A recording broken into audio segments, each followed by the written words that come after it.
की जो highest power है वो 2 होनी चाहिए। मतलब जैसे अगर मैं कोई एक इक्वेशन लिख रहा हूँ, सपोज करिए मैं एक इक्वेशन लिख रहा हूँ 3x² plus 2x equal to 0। तो ये एक इक्वेशन है क्योंकि इसमें एक इक्वल का साइन है ना, इक्वल का साइन होता है तो उसे इक्वेशन कहते हैं। तो ये एक इक्वेशन है। अब इस इक्वेशन को हम लोग क्वाड्रेटिक तब कहेंगे जब x की जो हाईएस्ट पावर है, यहाँ पे x की हाईएस्ट पावर 2 है, यहाँ x की पावर 1 है, तो जो हाईएस्ट पावर है, ध्यान दीजिएगा, हाईएस्ट यानी सबसे बड़ी पावर, हाईएस्ट पावर 2 होनी चाहिए। अगर हाईएस्ट पावर 2 है, अगर हाईएस्ट पावर 2 है तो ऐसे इक्वेशन को हम लोग क्वाड्रेटिक इक्वेशन कहते हैं। कौन सा इक्वेशन कहते हैं? क्वाड्रेटिक। तो हमें इन सारे पार्ट्स में ये चेक करना है कि इनमें से कौन से पार्ट्स क्वाड्रेटिक इक्वेशन है कि नहीं है। तो हमें क्या चेक करना होगा? x की हाईएस्ट पावर।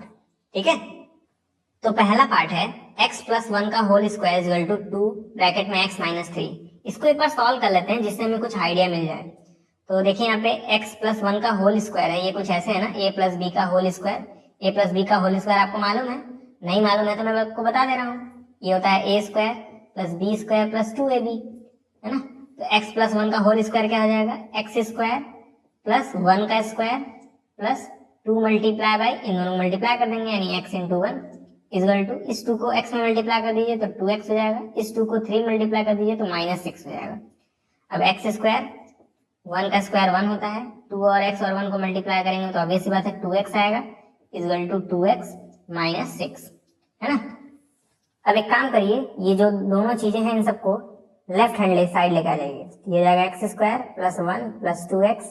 अब ये 2x जब लेफ्ट हैंड साइड आएगा तो माइनस 2x हो जाएगा, ये माइनस 6 जब लेफ्ट हैंड साइड आएगा तो प्लस 6 हो जाएगा इक्वल टू, अब दोनों चीजों को मैंने इधर लेके आ गया हूँ तो इधर कुछ नहीं बचेगा, कुछ नहीं मतलब 0, है ना। तो एक्स स्क्वायर, 2x से 2x कैंसिल, 6 और 1 मिलके 7 हो जाएगा, तो x square plus 7 equal to 0। क्या ये क्वाड्रेटिक इक्वेशन है? बिल्कुल है, क्योंकि इसमें x की हाईएस्ट पावर क्या है? 2 है। ठीक है, x की पावर क्या है? 2 है ना, x का हाईएस्ट पावर 2 है, तो ये क्वाड्रेटिक इक्वेशन है। ठीक है, तो हम लोग लिखेंगे इट इज क्वाड्रेटिक इक्वेशन। ये क्वाड्रेटिक इक्वेशन है क्योंकि इसमें x की हाईएस्ट पावर क्या है? 2 है। तो देख सकते हैं आप कितना आसान क्वेश्चन था, कुछ भी इसमें टफ नहीं है। अब सेकेंड पार्ट क्या है? सेकेंड पार्ट है हमारा x square minus 2x equal to minus 2 3 minus x. तो x square minus 2x equal to, minus 2 को 3 मल्टीप्लाई करेंगे तो माइनस 6 आएगा, माइनस 2 को माइनस x में करेंगे तो प्लस 2x आएगा। अब ये एक इक्वेशन है ना। इस इक्वेशन में x की हाईएस्ट पावर देखिए क्या है, यहाँ पे x की पावर 1 है, यहाँ पे भी x की पावर 1 है, यहाँ x का पावर 2 है, तो x का हाईएस्ट पावर क्या है? 2 है ना, तो ये क्वाड्रेटिक इक्वेशन है। हम लोग लिखेंगे इट इज क्वाड्रेटिक इक्वेशन। ठीक है, ये क्वाड्रेटिक इक्वेशन है। इजी था। थर्ड पार्ट पे आ जाते हैं।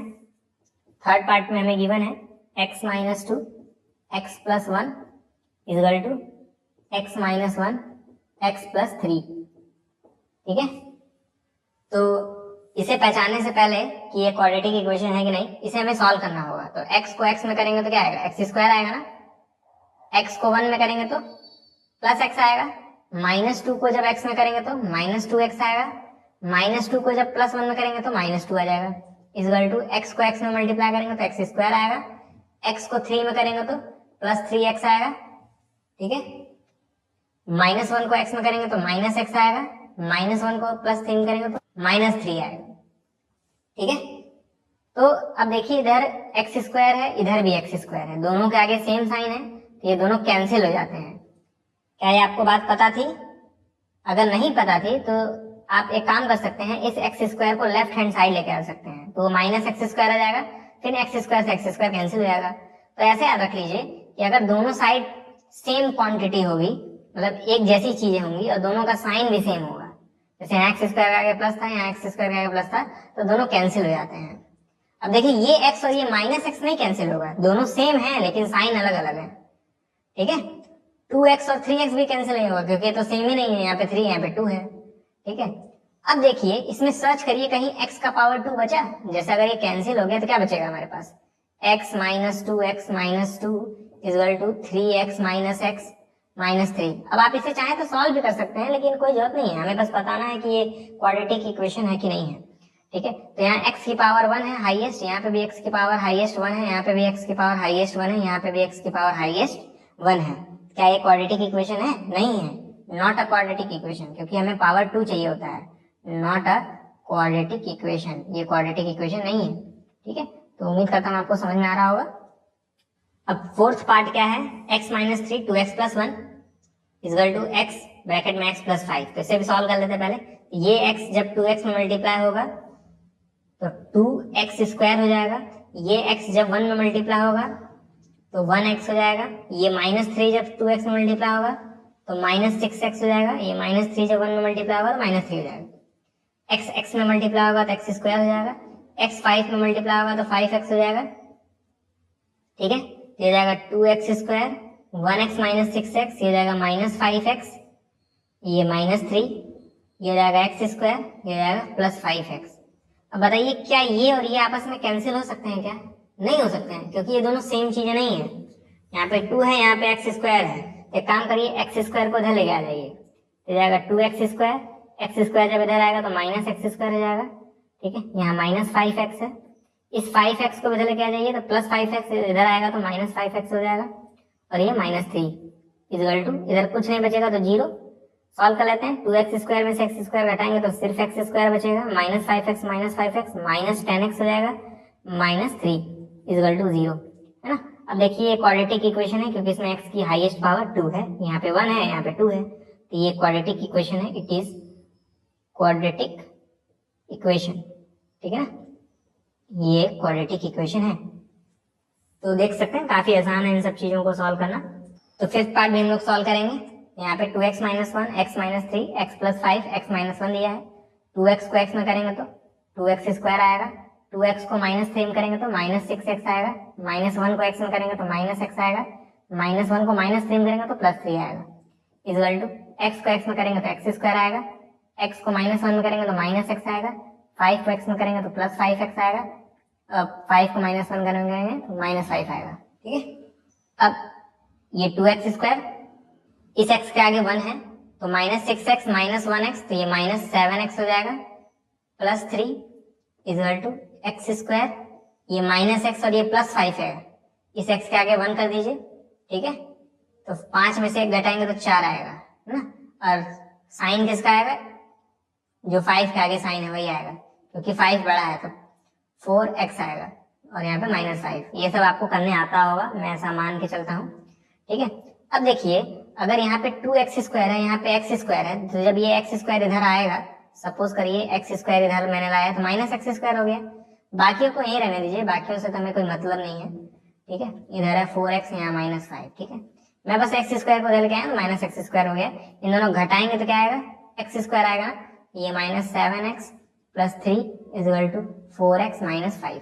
हाईएस्ट पावर बताइए क्या है x की हाईएस्ट पावर 2 है, हम लोग लिखेंगे इट इज क्वाड्रेटिक इक्वेशन। ये क्वाड्रेटिक इक्वेशन है। ठीक है, ये क्वाड्रेटिक इक्वेशन है। ठीक है, क्योंकि इसमें x की हाईएस्ट पावर क्या है? 2 है। तो अब 6 पार्ट सॉल्व करेंगे। हमें क्या गिवन है? x square plus 3x plus 1, और इधर क्या गिवन है? x माइनस 2 का होल स्क्वायर। ठीक है, तो इधर तो कुछ सॉल्व करने की जरूरत नहीं है, इसको मैं ऐसे लिख दे रहा हूँ, x square plus 3x plus 1। ये बताइए किस फॉर्मूले से ओपन होगा? a माइनस बी का होल स्क्वायर ना, और a माइनस बी का होल स्क्वायर का फॉर्मूला होता है a square minus B square, a square plus B square minus 2ab होता है। ठीक है ना, तो ये हो जाएगा x स्क्वायर प्लस 2 का स्क्वायर 4 होता है, फिर बीच में माइनस लगाते हैं, 2 लिखते हैं, फिर इन दोनों को मल्टीप्लाई करते हैं, तो 2 और 2x को करेंगे तो 2x आएगा ना, यही तरीका होता है ना। अब ध्यान दीजिए ये x स्क्वायर से ये x स्क्वायर कैंसिल हो जाएगा, क्योंकि दोनों सेम है और दोनों के आगे सेम साइन है ना। तो बचेगा क्या हमारे पास? 3x plus 1 equal to 4 minus 2 2 4, ये हो जाएगा 4x। बताइए यहाँ पे x की पावर 1 है, यहाँ पे भी x की पावर 1 है, क्या पावर 2 है? नहीं है, तो ये it is not quadratic equation. ये क्वाड्रेटिक इक्वेशन नहीं है, क्योंकि मैंने बताया था क्वाड्रेटिक इक्वेशन के लिए पावर 2 होना चाहिए, हाईएस्ट पावर 2 होना चाहिए। ठीक है ना, it is not quadratic equation. अब 7th पार्ट में हमें गिवन है x प्लस 2 का whole cube equal to 2x x square minus 1। अब यहाँ a प्लस बी का होल क्यूब है, मैं a प्लस बी का होल क्यूब का भी फॉर्मूला लिख देता हूँ। a प्लस बी का होल क्यूब का फॉर्मूला होता है a cube plus B cube plus 3ab bracket में a प्लस बी। ये सारे फॉर्मूले आपको याद होने चाहिए, तभी आप मैथ में एक अच्छे स्टूडेंट बन पाएंगे, ठीक है। क्योंकि मैथ में थोड़ी बहुत स्पीड भी होनी चाहिए, है ना। हालांकि आप a प्लस बी का होल क्यूब मल्टीप्लाई करके भी निकाल सकते हैं, लेकिन उसमें टाइम लग जाएगा, है ना। तो यहाँ पे x प्लस 2 का होल क्यूब करना है तो ये जाएगा, पहले वाले का क्यूब करते हैं तो x क्यूब प्लस दूसरे वाले का क्यूब करते हैं यानी 2 का cube plus 3 into A B है, यानी इन दोनों मल्टीप्लाई करना है, इन दोनों मल्टीप्लाई करेंगे तो 2x आएगा। ब्रैकेट में लिखना है a प्लस बी यानी x प्लस 2, ठीक है, इक्वल टू 2x को जब x स्क्वायर में करेंगे तो 2x क्यूब आ जाएगा, 2x को -1 में करेंगे तो -2x आ जाएगा। इसको भी सॉल्व कर लेते हैं एक बार, तो ये जाएगा x क्यूब, 2 का क्यूब 8 होता है, 3 2 6x, x प्लस 2, इधर हो जाएगा 2x क्यूब माइनस 2x, यहाँ जाएगा x cube plus 8 plus 6x को x में करेंगे तो 6x स्क्वायर आएगा, 6x को 2 में करेंगे तो 12x आएगा, equal to 2x cube minus 2x, ठीक है। अब इस x क्यूब को अगर मैं सोचिए इस साइड लेके आ जाऊं तो क्या बन जाएगा, 8 plus 6x square plus 12x equal to 2x cube. ये जो x क्यूब है वो राइट हैंड साइड गया है तो माइनस x क्यूब हो जाएगा, तो ये minus 2x as it is, ठीक है। तो 2x cube minus x cube, ये हो जाएगा x क्यूब, ये जाएगा माइनस 2x, इधर चल रहा था 8 plus 6x square plus 12x। अब हाईएस्ट पावर चेक करनी है तो यहाँ पे पावर 2 है, यहाँ पे पावर 1 है, यहाँ पे पावर 3 है, यहाँ पे पावर 1 है, तो हाईएस्ट पावर जो है वो 3 है। यहाँ पे मैंने बताया था 2 होना चाहिए, सिर्फ और सिर्फ 2 होना चाहिए हाईएस्ट पावर, तो it is not quadratic equation,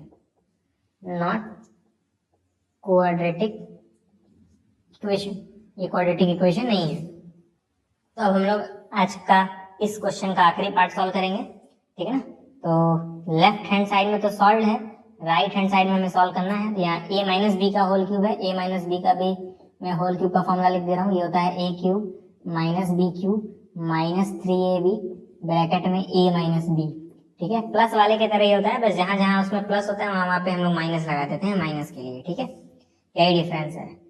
तो इसको ओपन कर लेते हैं, तो ये a माइनस बी का होल क्यूब है, तो which is x cube minus लगाएंगे 2 का क्यूब यानी 8 माइनस लगाएंगे 3 लिख के इन दोनों को मल्टीप्लाई करते हैं, तो 3 इंटू 2 और x को करेंगे तो 2x हो जाएगा, ब्रैकेट में क्या लिखेंगे x माइनस 2, ठीक है।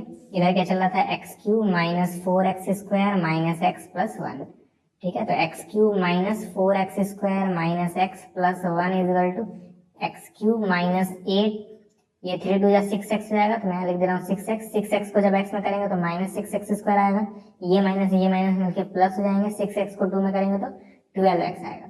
अब देखिए यहाँ पे जो चीज लिखा है वही यहाँ पे भी चीज लिखा है, साइन भी सेम है, तो ये से ये कट गया, यानी बचा हमारे पास माइनस 4x स्क्वायर, यहाँ पे minus x plus 1 equal to minus 8 minus 6x square और ये प्लस 12x, ठीक है। अब देखिए यहाँ पे x की पावर 1 है, यहाँ पे x की पावर 2 है, यहाँ पे x की पावर 1 है, यहाँ पे x की पावर 2 है, तो हाईएस्ट पावर तो अभी भी 2 ही है, हाईएस्ट पावर अभी भी 2 ही है, तो ये क्वाड्रेटिक इक्वेशन हो जाएगा। तो हम लोग लिखेंगे इज क्वाड्रेटिक इक्वेशन, ये क्वाड्रेटिक इक्वेशन है। अब देखिए कई टीचर जो हैं उसे डायरेक्ट सॉल्व करना बताते हैं, लेकिन मेरी माने तो आप इसे कभी भी डायरेक्ट सॉल्व ना करें, यानी डायरेक्ट देख के ना बताएं कि ये क्वाड्रेटिक है कि नहीं है, उसे आप पहले फर्दर सॉल्व करें, सॉल्व करने के बाद बताएं कि ये क्वाड्रेटिक इक्वेशन है कि नहीं है, नहीं तो आपका एग्जाम में क्वेश्चन रॉन्ग हो जाएगा। लिखेंगे हम लोग इट इज क्वाड्रेटिक इक्वेशन। हालांकि इस क्वेश्चन के आने के चांसेस बहुत कम है बोर्ड में, लेकिन आ भी सकता है, ठीक है। अब हम लोग सेकेंड क्वेश्चन सॉल्व करेंगे इस फर्स्ट एक्सरसाइज का। इस सेकेंड क्वेश्चन में टोटल 4 पार्ट्स हैं, जो कि बच्चों को काफी टफ लगता है ना, लेकिन मेरी माने तो वर्ड प्रॉब्लम उन्हीं को आसान लगेगा जो कई बार सॉल्व करेंगे वर्ड प्रॉब्लम्स को, ठीक है। अगर आप सिर्फ 4-5 क्वेश्चन लगाएंगे वर्ड प्रॉब्लम्स पे तो आप कभी भी वर्ड प्रॉब्लम्स में कंफर्टेबल फील नहीं होंगे। मेरी माने तो आप हमेशा साइड बुक से क्वेश्चन सॉल्व किया करें, ठीक है, एनसीईआरटी रिवीजन के तौर पे इस्तेमाल किया करें, बाकी आपकी मर्जी है ना। मुझे नहीं लगता कि कोई एनसीईआरटी पढ़ के 90+% पा सकता है, ठीक है, बाकी आपकी मर्जी है। तो सेकंड क्वेश्चन है represent the following situation in the form of quadratic equation, जिसमें पहला पार्ट है the area of rectangular plot is 528 metre square, the length of the plot in metre is 1 more than twice its breadth, we need to find the length and breadth of the plot। तो देखिए हमें इस वाले question में हमें बस quadratic equation बनाना है, उसे सॉल्व नहीं करना है। क्वेश्चन में क्या बोला है, represent the following situation in the form of quadratic equation, ठीक है, हमें बस क्वाड्रेटिक इक्वेशन बनाना है, सॉल्व नहीं करना है। ठीक है, जिसमें पहला पार्ट में बोला है कि एक रेक्टेंगुलर प्लॉट है, तो मैं एक रेक्टेंगुलर प्लॉट बना लेता हूं भाई।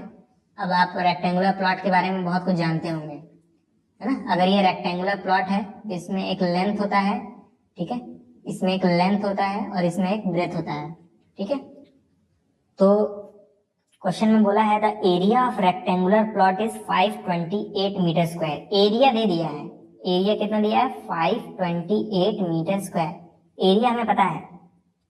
कह रहा है the length of the plot is 1 more then twice its breath. अब इस लाइन में दुनिया के सारे रहस्य छिपे हुए हैं। इस लाइन में क्या कहा है, the length of the plot is 1 more then twice its breath. एक काम करते हैं, लेंथ और ब्रेथ तो हमें पता नहीं है, तो मैं लेंथ को x मान ले रहा हूँ, लेंथ को मैं x मान ले रहा हूँ, ब्रेथ को y मान ले रहा हूँ। कोई दिक्कत, लेंथ को मैंने x मान लिया, ब्रेथ को मैंने y मान लिया। ठीक है, क्वेश्चन में बोला है जो लेंथ है वो एक ज्यादा है, तो 1 प्लस एक किससे ज्यादा है, ट्वाइस इट्स ब्रेथ, यानी 2 इंटू ब्रेथ।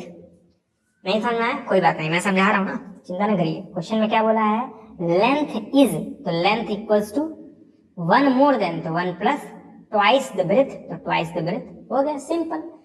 क्वेश्चन में वो लाइन पढ़ी है, ऊपर क्वेश्चन आपको नजर आ रहा होगा, उसमें वो लाइन पढ़ी है जो लिखा है length is 1 more then twice its breath. तो लेंथ जो है वो एक ज्यादा है ट्वाइस द ब्रेथ।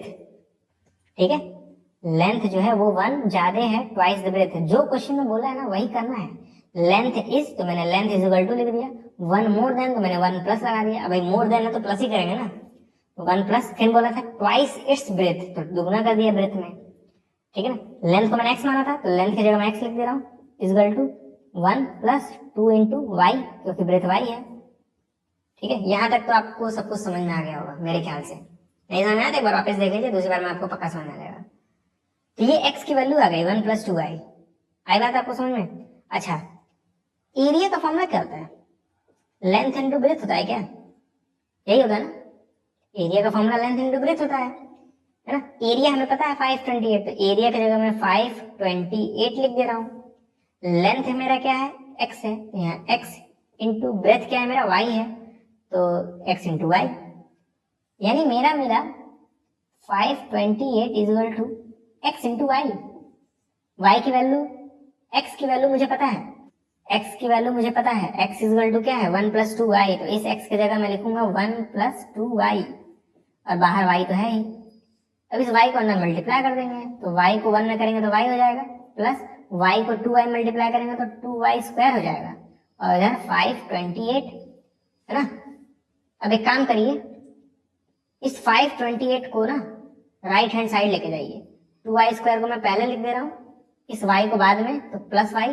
अब 528 को उधर लेके जाएंगे तो माइनस 528 हो जाएगा, और इधर 0 बच जाएगा, क्योंकि आपने इसको उठा के इधर कर दिया, है ना। ध्यान रखिएगा, इसको मैंने पहले लिखा है, इसको बाद में साइन के साथ, है ना। इसके आगे प्लस साइन था, प्लस तो जनरली लिखते नहीं है, इस y के आगे भी प्लस साइन था तो मैंने लिख दिया, तो 2y square plus y minus 528, यही मेरा क्वाड्रेटिक इक्वेशन है।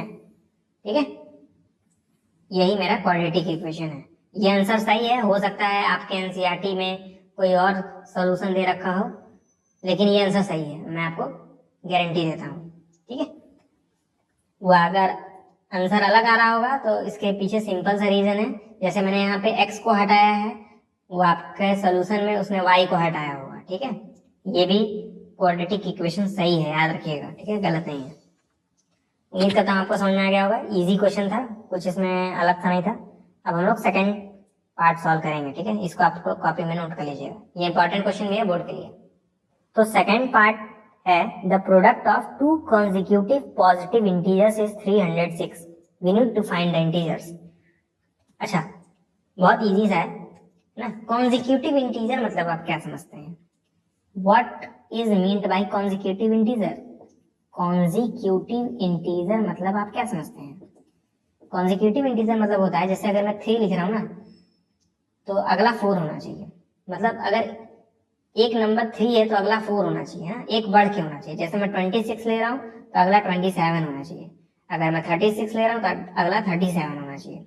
ठीक है, तो क्योंकि मुझे यहाँ पे बोला है क्वेश्चन में the product of two consecutive positive integer is 306, ठीक है, तो दो नंबर की बात कर रहा है, तो मैं फर्स्ट नंबर को एक्स मान ले रहा हूं, let the first number be X. तो सेकेंड नंबर क्या हो जाएगा, कोई मुझे बता सकता है? सेकेंड नंबर क्या x+1 हो जाएगा? अरे भाई मैंने भी बताया था ना, अगर एक नंबर 3 है तो अगला नंबर 4 हो जाता है जब हम लोग कॉन्जिक्यूटिव की बात करते हैं। तो अगर एक नंबर x है तो अगला x+1 हो जाएगा, एक बढ़ जाएगा। तो कह रहा है ना दोनों नंबर को अगर आप मल्टीप्लाई करेंगे तो 306 आएगा। अगर आप फर्स्ट नंबर को सेकेंड नंबर में मल्टीप्लाई करेंगे तो कहा है ये 306 आएगा। फर्स्ट नंबर क्या था x, x लिख दीजिए, इंटू सेकेंड नंबर क्या था x+1, into x+1 equal to 306। तो x को x में करेंगे तो x स्क्वायर आएगा, x को 1 में करेंगे तो प्लस x आएगा इक्वल टू 306। इस 306 को लेफ्ट हैंड साइड लेकर जाइए तो x square plus x minus 306 हो जाएगा और इधर क्या बचेगा 0। बन गया मेरा क्वाड्रेटिक इक्वेशन। इस बार आंसर मैच करेगा आपके बुक से, ठीक है, बहुत आसान सा क्वेश्चन था ये तो चलिए थर्ड क्वेश्चन पे आते हैं। थर्ड क्वेश्चन क्या है, Rohan's mother is 26 year older than him. Rohan की जो मम्मी है वो रोहन से 26 साल बड़ी है, ठीक है। The product of their ages 3 years from now will be 360। We would like to find Rohan's present age. कह रहा है कि अगर आप 3 साल बाद वाले एज को, दोनों के एज को अगर मल्टीप्लाई करेंगे तो 360 आएगा, ठीक है। जैसे भी वर्ड प्रॉब्लम आते हैं ना उसको आपका हिंदी पता होना चाहिए, मतलब अगर आपको वर्ड प्रॉब्लम समझ में आ रहा है ना तभी आप इक्वेशन बना पाएंगे और तभी सॉल्व भी कर पाएंगे। अगर आप उसे इक्वेशन में कन्वर्ट ही नहीं कर पाएंगे ना तब कोई फायदा ही नहीं है। आपको कन्वर्ट तभी होगा जब आपको उसका मतलब समझ में आ रहा हो, ठीक है। जैसे ये एज रिलेटेड क्वेश्चन है, ठीक है, तो यहाँ पे दो लोग हैं, एक रोहन है और एक रोहन की मम्मी है, रोहन मदर। यहाँ पे मैं सिंपली मदर लिख दे रहा हूँ, ठीक है। एक रोहन है और एक उसकी मम्मी है। तो कह रहा है क्वेश्चन में कि जो रोहन की मम्मी है वो उससे 26 साल बड़ी है। तो रोहन प्रियोरिटी में हुआ ना, क्वेश्चन में क्या बोल रहा है, मम्मी जो है वो रोहन से, यानी कंपेयर किससे कर रहा है, रोहन से कर रहा है ना। क्या आपको रोहन की एज पता है? क्वेश्चन में दिया है कहीं रोहन की एज क्या है? नहीं पता है, तो हम लोग रोहन की एज को हम लोग कुछ मान लेंगे। रोहन की एज को मैं सपोज करिए x मान ले रहा हूँ, उसके मदर की एज को मैं y मान ले रहा हूँ। मतलब रोहन का एज x रहा होगा, उसकी मम्मी का एज y रहा होगा। क्वेश्चन में क्या बोला है कि जो रोहन की मम्मी है वो रोहन से 26 साल बड़ी है। रोहन की मम्मी यानी y, ये रोहन से यानी x से 26 साल बड़ी है। ये लाइन आपको समझ आया? रोहन की मम्मी यानी y is 26 year older than Rohan, ठीक है ना। तो रोहन में मैंने 26 साल जोड़ दिया और इधर इक्वल्स टू लगा दिया, ठीक है ना। ये बनाने आपको आना चाहिए, नहीं तो आपको फिर दिक्कत हो जाएगा। तो ये एक इक्वेशन मिला y equal to x plus 26। अभी आगे क्वेश्चन में एक चीज और कहा है कि the product of their age is 3 years from now. आज से 3 साल बाद, ये तो आज का एज है ना, जैसे अगर आपका एज इस समय 13 साल है तो आज से 3 साल बाद कितना हो जाएगा, 16 साल हो जाएगा ना। तो अगर रोहन का एज इस समय x है तो 3 साल बाद क्या होगा, x+3 होगा। उसकी मम्मी का एज y है तो 3 साल बाद क्या हो जाएगा, y+3। कह रहा है क्वेश्चन में कि अगर आप इन दोनों एजेस को मल्टीप्लाई कर दें, यानी x+3 को y+3 से मल्टीप्लाई कर दें, तो क्वेश्चन में कहा है ये इक्वल हो जाएगा 360 के। The product of their edges will be 360। तो y की वैल्यू पुट कर दीजिए जो कि है x+26, तो जाएगा x+3। y की वैल्यू क्या है, x+26, ये +3 इक्वल टू 360। x+3 x+29 हो जाएगा और इक्वल टू 360। x को x में करेंगे तो x स्क्वायर आएगा, x को 29 में करेंगे तो 29x आएगा, प्लस 3 को x में करेंगे तो 3x आएगा, प्लस 29 को 3 में करेंगे तो कितना आएगा 87, ठीक है, इक्वल टू 360। ये आप लोग मल्टीप्लाई कर लीजिएगा, 29 को 3 में करेंगे तो 87 आएगा, है ना। अब 29x और 3x तो ऐड हो सकते हैं, ठीक है, जाएगा x स्क्वायर प्लस 29 और 3 32x, ठीक है, प्लस 87, ये 360 राइट हैंड साइड आएगा तो लेफ्ट हैंड साइड आएगा तो -360 हो जाएगा, इधर 0 बचेगा, ठीक है। तो ये जाएगा एक्स स्क्वायर प्लस 32x, जब आप 87 में 360 माइनस करेंगे तो -273 आएगा इक्वल टू 0, ठीक है। जब इन दोनों सॉल्व करेंगे तो -273 आएगा। यही मेरा क्वाड्रेटिक इक्वेशन है, ठीक है ना, यही हमें बनाना था। तो उम्मीद करता हूँ आपको ये समझ में आ गया होगा। अब हम आज का आखिरी क्वेश्चन सॉल्व करेंगे। क्वेश्चन है, a train travels a distance of 480 kilometre at a uniform speed. If the speed had been 8 kilometre hour less, then it would have taken 3 years more to cover the same distance. We need to find the speed of the train. ठीक है, ये बच्चों को बहुत तंग करता है। ऐसे क्वेश्चन जो कि स्पीड और डिस्टेंस से रिलेटेड होते हैं वो बच्चों को बहुत तंग करते हैं। इसके पीछे रीजन ये होता है ना कि उनको कॉन्सेप्ट नहीं पता होता है या फिर वो वर्ड प्रॉब्लम्स को समझ ही नहीं पाते हैं, ठीक है। तो पहले हम लोग इसे समझने की कोशिश करेंगे। क्वेश्चन में बोला है, a train travels a distance of 480 kilometre at a uniform speed. मतलब एक ट्रेन है जो कि एक पॉइंट ए से एक पॉइंट बी तक जा रही होगी, ठीक है। तो कह रहा है ना ये 480 किलोमीटर दूर है, 480 किलोमीटर, यानी डिस्टेंस तो दे दिया उसने 480 किलोमीटर। हमें डिस्टेंस पता है, डिस्टेंस हमें पता है कि कितना है डिस्टेंस, 480 किलोमीटर। अब ये नहीं बताया क्वेश्चन में कि ए से बी जाते वक्त कितने स्पीड से वो ट्रेन जा रही थी। क्या मुझे पता है कितने स्पीड से ट्रेन जा रही थी? नहीं पता है। स्पीड को मैं क्या मान ले रहा हूँ, एक्स मान ले रहा हूँ। स्पीड नहीं पता है मुझे, एक्स मान ले रहा हूँ। क्या मुझे ये पता है ए से बी जाने में कितना घंटा लगा, यानी मुझे टाइम में नहीं मालूम है, तो टाइम को मैं वाई मान ले रहा हूँ। इतनी बात आपको समझ में आई? स्पीड एक्स है, टाइम वाई है, डिस्टेंस 480 है, और हम लोग जानते हैं distance is equal to speed into time होता है। ये आपने जरूर पढ़ा होगा, है ना। डिस्टेंस मेरा 480 इज इक्वल टू स्पीड मेरा एक्स है, टाइम मेरा वाई है, तो एक्स इंटू वाई। ये पहला इक्वेशन बन गया। आगे क्वेश्चन में देखिए क्या कहा है, if the speed had been 8 kilometre hour less. मतलब अगर अभी भी वो उतना ही डिस्टेंस ट्रेवल कर रहा है, ऐसे भी ही जा रहा है, यानी 480 किलोमीटर ही जा रहा है, लेकिन क्वेश्चन में कहा है अगर स्पीड 8 किलोमीटर घटा दिया जाए, स्पीड क्या कर दिया जाए, डिस्टेंस अभी भी उतना ही है, डिस्टेंस उतना ही ट्रेवल कर रहा है, डिस्टेंस मेरा 480 है। कह रहा है स्पीड को मैं 8 घटा दूं तो स्पीड कितना कर दूं, पहले एक्स था, एक्स -8 हो जाएगा। तो कह रहा है ना कितना टाइम लगेगा, 3 घंटा ज्यादा लगेगा। पहले वाई घंटा लग रहा था, अब टाइम कितना हो जाएगा, y+3, 3 घंटा ज्यादा लगेगा भाई, y+3 हो जाएगा। और ऑब्वियस बात है अगर आप अपनी स्पीड कम कर देंगे तो टाइम तो ज्यादा लगेगा ही ना।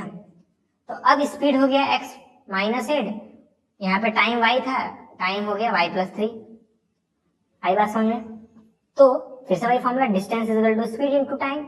डिस्टेंस मेरा क्या था 480 इज इक्वल टू स्पीड क्या था मेरा x -8, टाइम क्या था मेरा y+3, ठीक है। ये जाएगा 480 इज इक्वल टू, एक्स को y में करेंगे तो xy हो जाएगा, x को 3 में करेंगे तो 3x, -8 को y में करेंगे तो -8y, -8 को 3 में करेंगे तो -24। एक्स वाई की वैल्यू मुझे पता है, देखिए ध्यान से, x इंटू वाई की वैल्यू 480 है, तो इसका एक यूज करेंगे हम लोग। तो ये यहाँ पे मैं लिख सकता हूँ 480, यहाँ पे भी 480 प्लस 3x -8। अच्छा, 480 is equal to X into Y है, y की वैल्यू बता सकते हैं क्या होगी? मैं ऐसे कह सकता हूँ y की वैल्यू 480 बाई एक्स होगी। ये लाइन आपको समझ आ रही नहीं? जैसे क्वाड्रेटिक इक्वेशन बनाना होता है तो हमें बस एक वेरिएबल चाहिए होता है ना। तो मैं यहाँ से y की वैल्यू निकाल रहा हूँ x को नीचे भेज के, तो y की वैल्यू क्या गई 480 बाई एक्स। इस y की जगह मैं लिख रहा हूँ 480 बाई एक्स और यहाँ -24। यहाँ तक तो कोई दिक्कत नहीं है, 480 से 480 कैंसिल, क्योंकि दोनों सेम चीजें हैं, सेम साइन के साथ। अब मेरे पास जगह कम पड़ रहा है तो आप इधर वाले पोर्शन को फिगर बना सकते हैं, है ना। तो मैं इसे मिटा दे रहा हूँ, वीडियो पॉज करके बना लीजिएगा, ठीक है। तो ये 480 से 480 कर दिया तो 0 बचा, इज इक्वल टू 3x -8 को 480 में मल्टीप्लाई करेंगे तो कितना आएगा, 3840 आप लोग मल्टीप्लाई करके देख लीजिएगा, डिवाइडेड बाई एक्स माइनस 24। ठीक है, अब एक काम करिए, इस माइनस 24 को ना इस साइड लेकर आ जाइए, तो प्लस 24 हो जाएगा, equal to 3x minus 3840 by X. अब इस 3x के नीचे 1 मान लीजिए, x को 3x में करेंगे मल्टीप्लाई तो 3x स्क्वायर हो जाएगा, इस 1 को इसमें मल्टीप्लाई करते हैं तो माइनस 3840 डिवाइडेड बाई x को 1 में करते हैं तो x और इधर 24। अब एक काम करिएगा, वीडियो पॉज करिए, ये सारी चीजें नोट कर लीजिए, ठीक है, क्योंकि मैं मिटाने जा रहा हूँ, ये सारी चीजों को नोट कर लीजिए वीडियो पॉज करके। तो ये x अब 24 में मल्टीप्लाई हो जाएगा तो 24x हो जाएगा, equal to 3x square minus 3840। अब इस 24x को भी इस साइड भेज दीजिए तो क्या जाएगा, इधर 0 बचेगा, equal to 3x square, 24x उधर जाएगा तो माइनस 24x और माइनस 3840। हमारा क्वाड्रेटिक इक्वेशन फाइनली मिला 3x square minus 24x minus 3840 equal to 0। ये रहा हमारा क्वाड्रेटिक इक्वेशन। ठीक है, उम्मीद करता हूँ आपको समझ में आ गया होगा। ये क्वेश्चन थोड़ा सा टिपिकल था, लेकिन देखा जाए तो ये सब तो कैलकुलेशन है, कैलकुलेशन तो आपको करने आना ही चाहिए अगर आप 10th क्लास में आ चुके हैं तो। हमें बस कॉन्सेप्ट सीखना होता है। कॉन्सेप्ट हमने क्या समझा, distance is equal to speed into time था, उसी कॉन्सेप्ट का मैंने 2 बार यूज किया और क्वाड्रेटिक इक्वेशन ऑटोमेटिक बन गया। तो उम्मीद करता हूँ आपको आज का वीडियो समझ में आया होगा, आपको क्वाड्रेटिक इक्वेशन के बारे में बहुत कुछ मालूम